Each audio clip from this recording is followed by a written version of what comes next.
So we come to number 13, the flying dove of this 18 form Qigong sequence, hypno yoga Pilates style Qigong sequence. This is sort of added on to the 8 brocades, so this will be like 21 of this. And again, it's the flying dove. This is called the flying dove.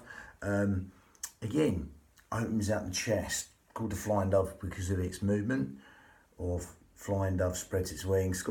Again, within different forms they all vary. But this one's a nice one, as with a lot of Qigong ones, they're nice sort of yawning type stretches. Again, yawning's good for the body. You see a sort of cat naturally do that when it's stretching. But it's that sort of yawning type stretch. It's like a nice, easy, natural stretch. And that's going to open out the chest, the heart, the lungs, the pericardium, the heart lining. All the organs in the chest are basically be benefited and stretched as you open out the chest, as with the pecs, the chest muscles, the shoulders, and even the biceps slightly, and the fronts of the shoulders. But again, we're not going down the traditional way of doing this. We've got the yogic or hypnotic yogic Pilates style with this. So with that, we're going to go straight into the breathing. Again, you can do this as a form or singly, it doesn't matter. But again, from here, we're going to zip up pelvic floor. We're going to tuck in the belly button, zip up pelvic floor, scoop out your abdominals. And that's going to throw in our corset muscle, our powerhouse. So as you do that now, you'll feel that support around the spine, as with all Pilates motions do. And as we do that, that'll help us breathe into these lower lobes of lungs, the intercostals, the ribs, anywhere but the stomach. Okay, so again, as we do that, we can always get the 2 middle fingers touching. As you do that now, zip up pelvic floor, scoop out your abdominals. You're going to breathe in through the nose, but unlike the Pilates breath, we're going to close the mouth now and exhale out through the nose. Again, it's a nice filtering breath, and that'll help us lengthen the breath long, especially that elongated out breath. As you keep on zipping up pelvic floor and scooping out your abdominals, you'll feel this breath coming low and deep to these lower lobes of lungs, and you'll see the fingers go like this. It might be a little bit here, there, slightly separate and come back together and touch. Just adding width to the lungs as you do that. So again, zip up pelvic floor, scoop out your abdominals, navel towards the spine. You're going to breathe in and out through the nose. And that's going to help you breathe into these lower lobes of lungs, which helps us use the pelvic floor, the corset, the powerhouse, the girdle strength muscle, the transverse abdominis, our corset muscle, in the most efficient manner, helping us breathe anywhere but the belly button, helping us breathe into these lower lobes of lungs, the intercostals, the ribs, anywhere but the stomach. So as you do that now, just allow the out breath to fall naturally. You can take the hands down. Allow the out breath to fall naturally longer than the in breath. Okay, lovely. That will naturally want to happen. As we elongate the out breath, that will encourage these subconscious benefits from the body. As you do that now, sleep, digestion, rest, and relaxation, all benefited by elongating that out breath longer than the in breath. As you zip up pelvic floor now and scoop out your abdominals, keep on breathing out through the nose. That makes it a sort of yogic breath, filtering breath in and out through the nose. Helps us lengthen the breath, especially the out breath. So that makes that hypnotic in a way. Brings in the parasympathetic nervous system. As you do that now, all the cellular communication within the body will be benefited. The organs are all benefited, as every single square inch of oxygen reaches every single atom, cell, sinew of the body. Okay, allow that relaxation to soak in like ink through blotting paper into every single organ, cell, sinew of the body. As you do that now, zip up pelvic floor, scoop out your abdominals, and allow that out breath to fall longer than the in breath. And even consciously do it. Make that out breath longer than the in breath.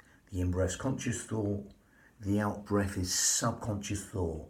So by extending the out-breath longer than the in-breath, we're just encouraging sleep, digestion, rest, and relaxation also right now. You can just purposely elongate the out-breath, quadruple it, double it, triple it, wherever you like the out-breath, make it longer than the in-breath.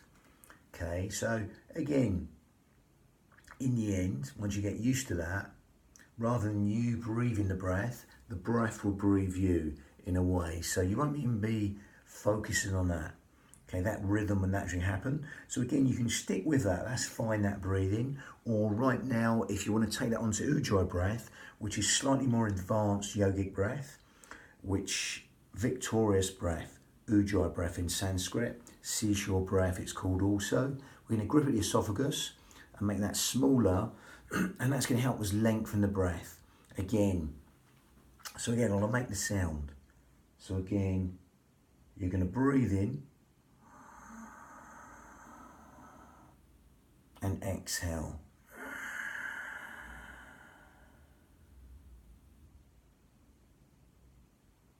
Okay, and again, you just feel that sound of the breath, the feel of the breath as it weaves that tapestry of relaxation and every single organ, cell, sinew of the body.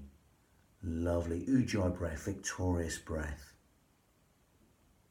Okay, that gives the mind something to focus on within the form. Nice, focusing, silky, whistling breath, Ujjayi breath. Okay, and that helps lengthen the breath even longer, especially that lovely elongated out breath, which is longer than the in breath. Lovely. So with that, we're going to link that to motion. The flying dove. I'm going to go back and demonstrate this. So from here, if I'm going to go sideways and shut this door. Again, go sideways on. So you see the foot dorsiflex and come back as the foot flattens out.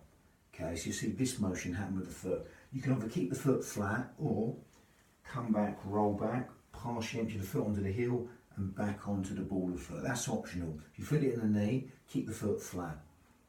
Okay, so from here, we're going to demonstrate front ways on. So from here, it's just this motion. Hands are just moving like seaweed on the bottom of the seabed. You're rolling forward and back. As you open out the chest, keep the shoulders down. Okay, don't let them come up around your ears.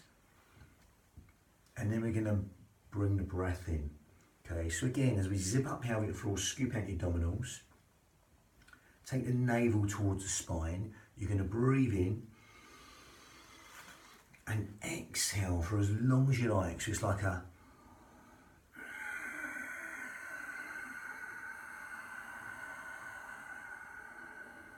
and then just simply start again. Again, it doesn't have to be my count. It can be your count, not as long as that or longer. See what suits you naturally. Don't force anything. You're breathing through the nose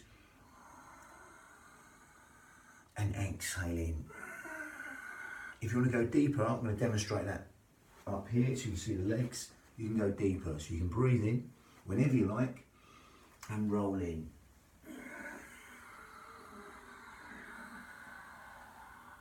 And simply start again. Nothing set the motion. So just simply elongate the out breath for as long as you like and go again. And only go in as deep as you like. You want to swap around legs, you can do. Again, breathing in and exhaling. Only rolling in as deep towards this leg, as deep as you like to relax and let go. Zip up pelvic floor, scoop out the abdominals. And feel that lower abdomen being squeezed like a pump or a bellows with the breath, the motion and movement. Just get lost in the breath, the motion and movement. Lovely. Again, partially empty that foot, dorsiflex it and flatten the foot with the motion. Go down deep or stay up high. See what suits you. Remember, it's your union of your mind and body. As you open out the hands, again, within the traditional form, that just helps all the meridians from the hands to the chest, them electromagnetic rivers. But again, if you think of it anatomy wise, even it's opening out the chest and all the organs in the chest, whatever way you want to think of that, that's going to benefit us, because again, we tend to shorten up in the chest a lot, the way we live, and again, overuse these upper traps. So again, we're keeping the shoulders down and opening up that chest. So anything that opens out the chest is good. Okay, and that's a really good one. Again, you'll stretch the hamstrings slightly if you're coming down deep. You get that nice sciatic floss from the heel, the calcaneus bone, all the way up to the sacrum, the sacral bone there, that sciatic floss happening, the glutes, the hamstrings, the calves, even the foot muscle, the plantar region of the foot being stretched. Again, the chest, there's a lot of muscles it's releasing there. So that's the flying dove. And just elongate the out breath for as long as you like and start again. If you can't get the ujjayi breath, that raspy, silky whistling sound, don't worry. Just stick to the basic breath. Lovely. So that was the flying dove. The next one's a charging fist. That was number 13 of the 18 form, but we've added on to the 8 brocade motions. Okay, we don't get too caught up in what's the form or not. We just added that on. So there's like 21 of this. Okay, again, lovely. Charging fist next. Brilliant, bang.